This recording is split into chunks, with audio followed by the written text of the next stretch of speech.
Olá pessoal, sejam bem-vindos a mais uma videoaula. Na nossa videoaula de hoje nós vamos aprender a interpretar e usar o relatório de clientes que não estão comprando. Então você vai comigo aí no menu Relatório, Clientes que não estão comprando. Vai abrir aqui para a gente a janela do relatório. E antes mesmo da gente começar a estudar e entender esse relatório, eu quero explicar a dinâmica que está por trás desse relatório. Então veja bem, toda vez que você faz a venda para um cliente, o sistema armazena todas essas informações, tá certo? Então o que acontece? Cada vez que o cliente vai comprando com você, e quanto mais ele compra, o que acontece? O sistema vai armazenando essas informações. E à medida que ele vai armazenando essas informações, ele vai traçando uma média de compra de cada cliente, justamente para formar esse relatório. Não só esse, como também um outro que é o relatório de prospecção, que é o relatório que vai mostrar a provável data de compra de cada cliente. Então, como que o sistema faz para entender qual seria a próxima data de compra do cliente? É justamente quando ele calcula essa média de compra. Então, o que a gente precisa entender aqui para conseguir usar esse relatório da forma correta? Primeiro que ele é um relatório que mostra os clientes que não estão comprando. Então, quando observamos aqui na tela, na janela do relatório, nós vemos que o primeiro campo aqui são os dias em atraso. Então, aqui em dias de atraso, você vai colocar justamente a informação que você quer trazer desses clientes que já não estão mais comprando. É esse campo aqui que vai determinar se esse cliente está comprando ou não. Porque o que acontece? Raciocina comigo.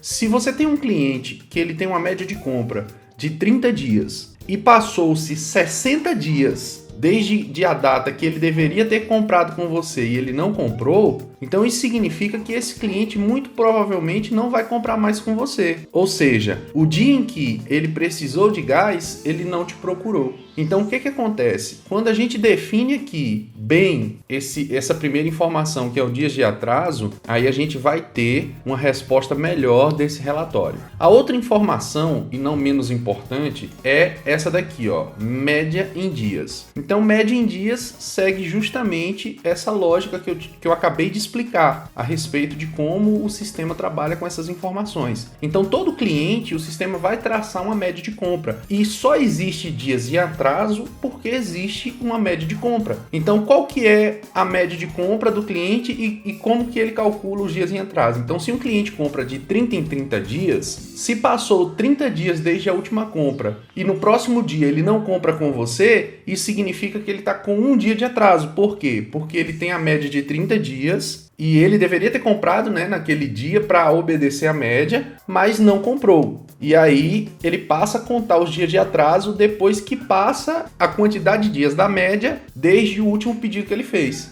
Então vamos lá, se você tem um cliente que ele compra, no mesmo exemplo que eu acabei de dar, a cada 30 dias, nós sabemos que é uma média, como o próprio nome diz. Não quer dizer que a cada 30 dias exatamente o cliente vai lá comprar. Pode ser que um mês ele compre com 31, pode ser que no outro mês ele compre com 27, com 28, mas sempre vai estar ali perto dos 30 dias. Por isso que é importante a gente usar bem esse filtro aqui, que é o dias em atraso. Então a gente não pode colocar, por exemplo, aqui em dias de atraso, 1 dia de atraso ou 2 dias de atraso, porque pode ser que um cliente que está com 1 dia de atraso com você é porque aconteceu alguma coisa que, por cargas d'água, ele não pôde comprar no determinado dia, Então passou ali 1, 2 dias, isso é normal. Agora o que não pode acontecer, por exemplo, um cliente que compra 30 dias com você, a cada 30 dias com você, e passou-se 30 dias e ele não comprou, ou seja, ele está em 30 dias de atraso. Aí sim você já pode começar a considerar que esse cliente não compra mais com você, tá certo?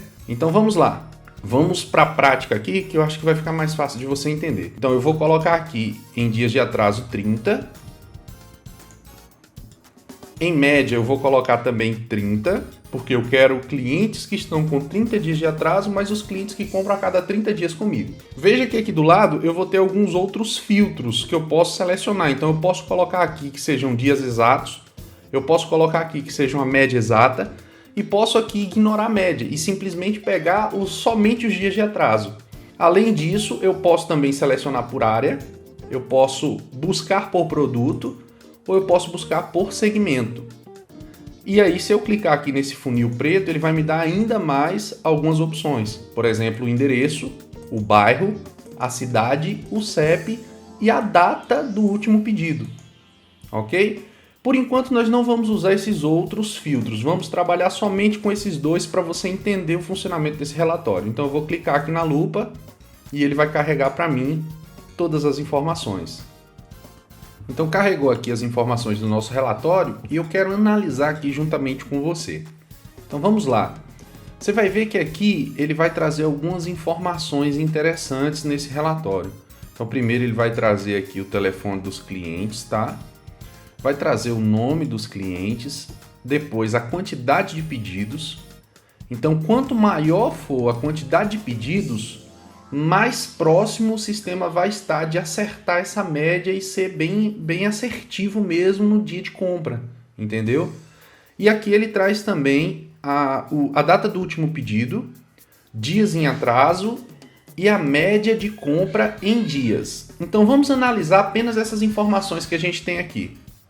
Analisando essas informações, o que a gente pode observar? Primeiro, ele já traz para a gente aqui a informação classificada pelos dias em atraso. Então você vê aqui, ó, que todos esses primeiros clientes aqui, todos eles estão com 30 dias de atraso. Só que você vai ver que a média deles vai mudar. Então o primeiro aqui, olha, esse primeiro cliente, ele tem uma média de compra a cada 32 dias. O segundo já tem 34, o terceiro já tem 42 e assim sucessivamente. Você vai vendo que essa média aqui ela está crescente, apesar do número de dias em atraso ser o mesmo aqui, ó, até esse cliente. Então se observarmos esse último cliente aqui, olha só, a média dele é de 182 dias.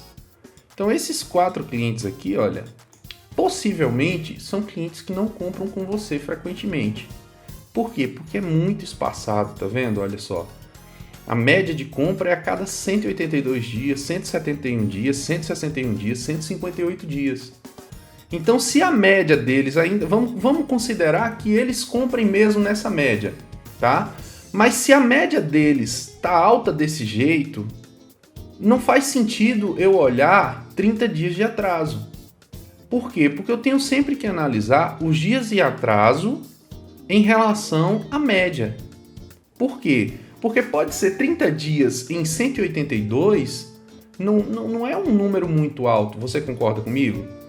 Ou seja, pode acontecer alguma coisa, um imprevisto, de repente passou 30 dias a mais, já que o cara tem uma média de compra de 182 dias, né? Agora, quando a gente parte aqui, olha, para o início desse relatório, nós vamos ver que nós temos aqui o primeiro cliente com 30 dias de atraso e a média de compra deles é 32. Você vai observar que quando a gente coloca a média de compra aqui 30 dias, ele vai pegar os clientes que têm 30 dias ou mais. Entenderam? Então você vê que ele não trouxe aqui para mim só os que compram com 30 dias de média, mas sim a partir de 30 dias de média em diante. Ok? A mesma coisa com relação aos dias em atraso. Por isso que nós temos aqui esses filtros, ó, dias exatos e média exata. Se eu quiser exatamente os clientes que têm uma média de compra a cada 30 dias e que estão exatamente com 30 dias de atraso, aí eu marco os dois. Só que quando eu marcar esses dois aqui, o sistema só vai trazer a informação de clientes que estão com 30 dias de atraso e que têm média de compra de 30 dias exatos. Ou seja, o sistema não iria trazer nenhuma informação.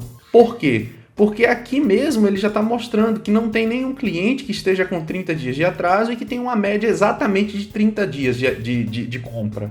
Entenderam? Então o que acontece? A gente precisa estar atento a essas informações para usar o relatório corretamente. Então quando pegarmos aqui, ó, esse primeiro cliente, nós vimos que ele tem 15 pedidos. A última data do pedido dele foi dia 29/1. Ele está com 30 dias de atraso e a média de compra dele é de 32 dias. Então, se a gente somar aqui 32 mais 30, a gente vai chegar exatamente na data do último pedido. O que a gente tem que se lembrar é o seguinte, que os dias em atraso, eles começam a contar a partir do dia, da quantidade de dias da média depois do último pedido. Então, se esse cliente aqui ele tem uma média de compra de 32 dias, a última compra dele foi dia 29/1, então o dia de compra dele, o próximo dia de compra dele, seria dia 1º de março. Só que seria dia 1º de março a data da compra. Então até o dia 1º de março ele não estava atrasado nenhum dia. Mas a partir do dia 2 de março ele estava com um dia de atraso. Então hoje, como nós estamos no dia 31 de março, ele está com 30 dias de atraso. Entenderam como que é a lógica desse relatório? Então o relatório é muito fácil, pessoal, e simples de ser utilizado.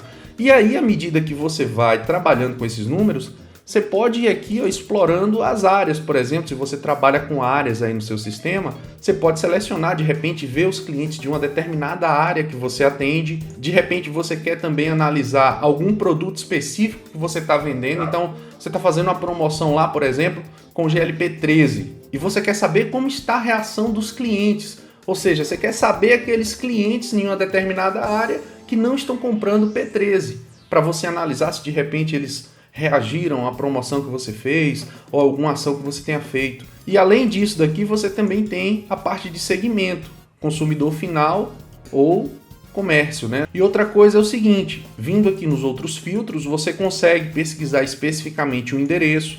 E aí todos esses filtros é importante que você entenda o seguinte, que quando você colocar qualquer dado aqui nesses filtros, o sistema vai buscar especificamente por esses dados. Então, se não tiver informação desses dados, não vai acontecer nada, não vai vir nenhuma informação. Então, eu vou fechar aqui e vou voltar para o exemplo que eu tinha dado a respeito da média exata e dos dias exatos. Nós já vimos aqui que no sistema não tem nenhum cliente no dia de hoje que compre a cada 30 dias exatamente e que esteja em 30 dias de atraso. Então, eu vou simular isso daqui para você ver que não vai ter nenhuma informação. Então, eu vou marcar aqui as duas opções e vou clicar na lupa.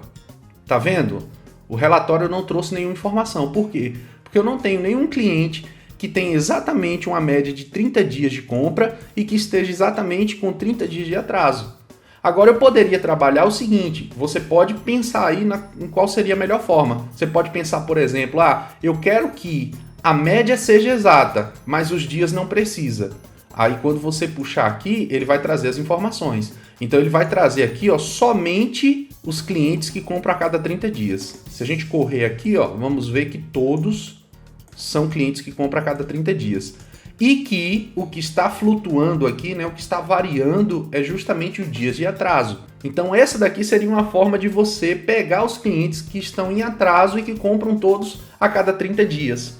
Ou a cada 15 dias, se a gente pegar aqui e mudar para 15 dias, média de 15 dias, vamos pesquisar a média exata.